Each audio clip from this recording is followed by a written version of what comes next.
That's the most important thing here. These are your scoring clubs, and if you're not scoring with these, you're not scoring. Can you repeat that tempo that feels alright?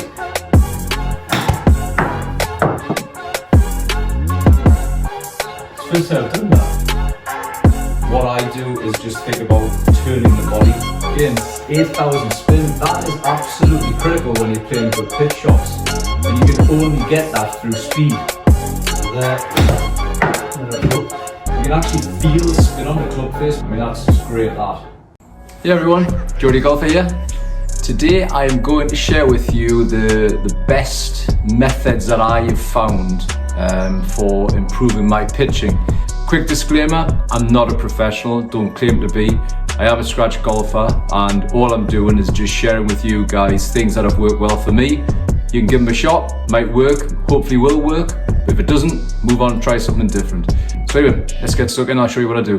Right, so first of all, there's some standard principles that apply to every non-full shot. So what we're looking at here is, forget about your full shots. With your wedges, you should know those distances.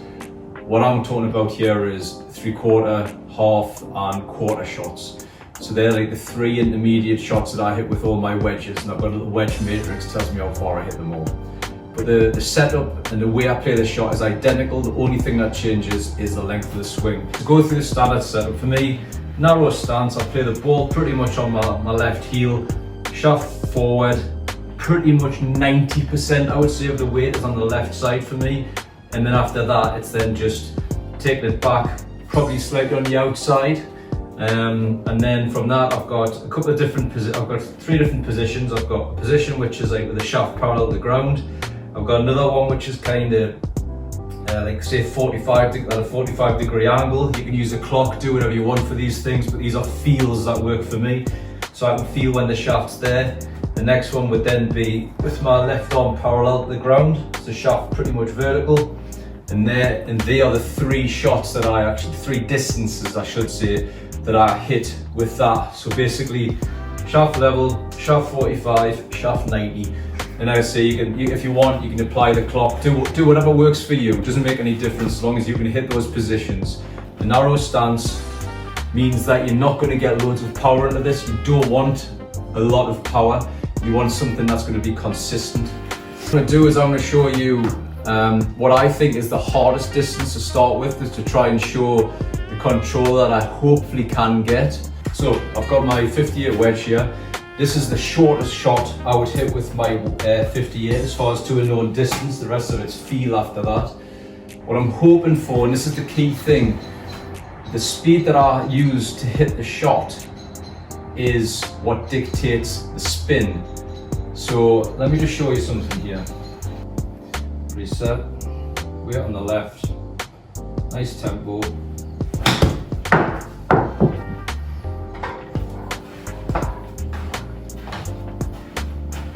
So a little bit right of target, but bang on the number.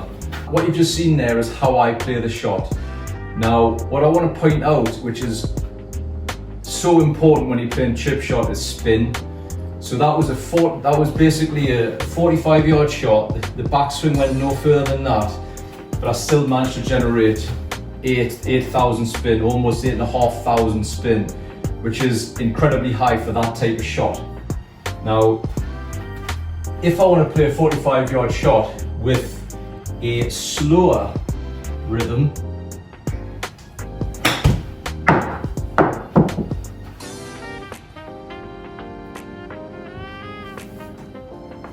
okay, it's not quite 45, it's actually 42. But what is interesting though is I tried two shots there at 45. Key thing is that I want to point out it's only 4.7 spin, like just under 5,000 spin.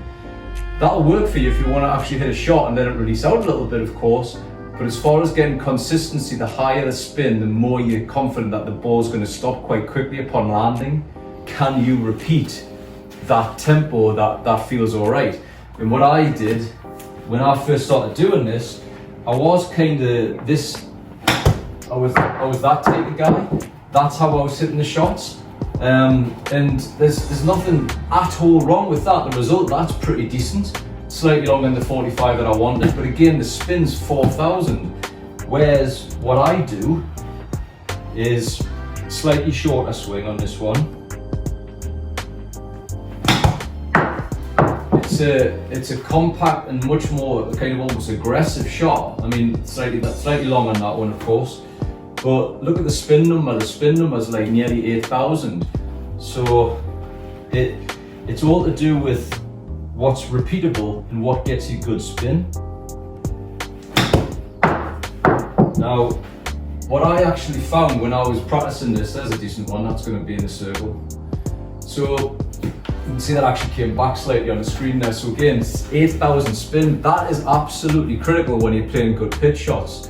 And you can only get that through speed.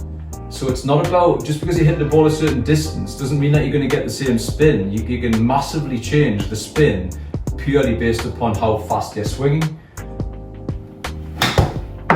So I just feel that massively spinning off the club face. So that's going to probably zip back slightly, watch. Yeah, a little bit at the end there. So it's finding, you know, these different positions. You can watch 100 videos on YouTube, and every single one of them will talk about this position, the clock face and all that.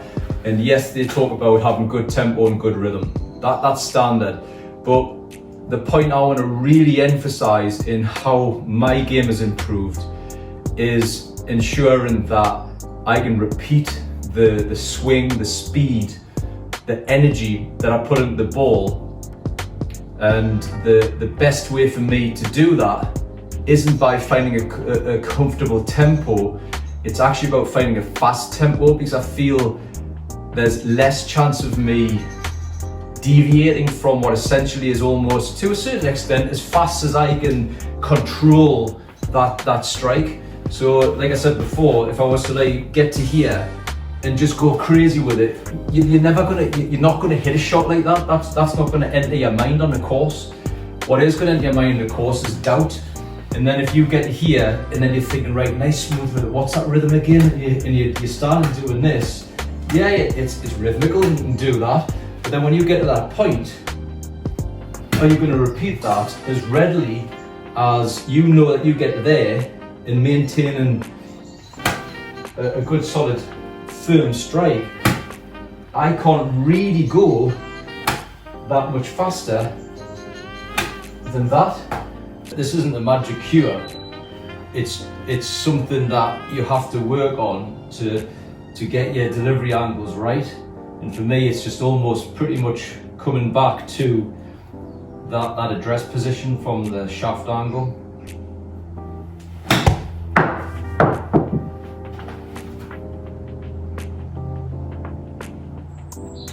Oh, hold on, 45. Hooray. And a round of applause. So that was cool. It's the first time I've done that. What I do is just think about turning the body. So what generates the club head speed is the engine, essentially. And what that does is, if you're just thinking about turning that through, and it's very much a chest shot, this. It's a torso thing. It's not hands and arms or hips or anything like that. You get to there and you just turn your chest through left. So you should be pointing over this way. Your chest should be pointing over that way once you've completed the swing. So preset, weight on the left side. Right, so now you've seen the technique, you've seen how I try to do this. I move this out now to 73 yards, sounds a bit random, but that just happens to be what the number is. For me, that's where the shaft is vertical, left arm parallel to the floor.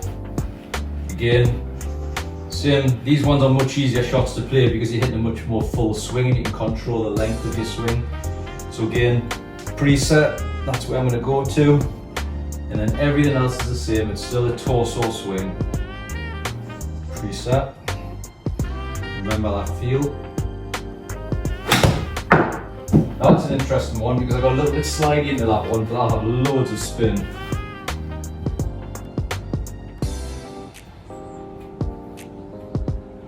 nearly 8,000, 9,000, sorry.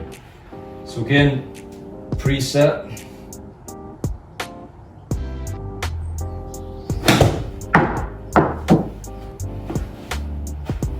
That's nice. Really nice, that one. So again, 8, so basically getting up about 9,000 spin.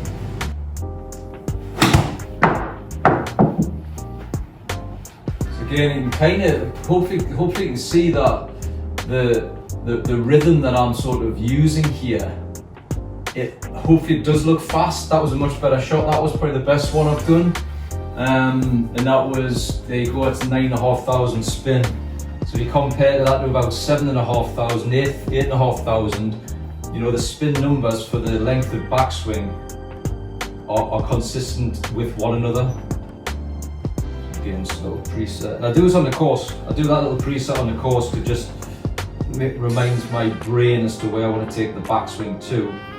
So to there, and then a brisk swing through, and you can actually feel the spin on the club face, believe it or not.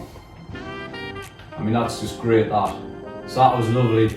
Now, interesting on this one here, that's almost at 10,000 spin. So you can really feel when you get your technique right, you can feel that compression on the ball. You can almost feel the ball staying on the club face longer. Again, let me just touch on something here to show you something. So that one there was pretty much bang on the money for 73 yards. Backspin, great. Backspin was at almost 10,000. Now, I can widen my stance slightly and play almost like a full shot here, but at a slow rhythm. So you can see it's a much more like almost flowing shot. So there you go, that's a great shot using a different method, and the spin's like 8-7, whereas before I was getting closer to 10. Don't get me wrong, nothing wrong with that. I mean, if you can repeat what I've just done there every single time, then that's for you. That's the way you should do it. But for me, coming back to the way I do it, weight on the left side, almost sometimes I might lift that right foot up just to make sure that the weight's planted. Get that preset position.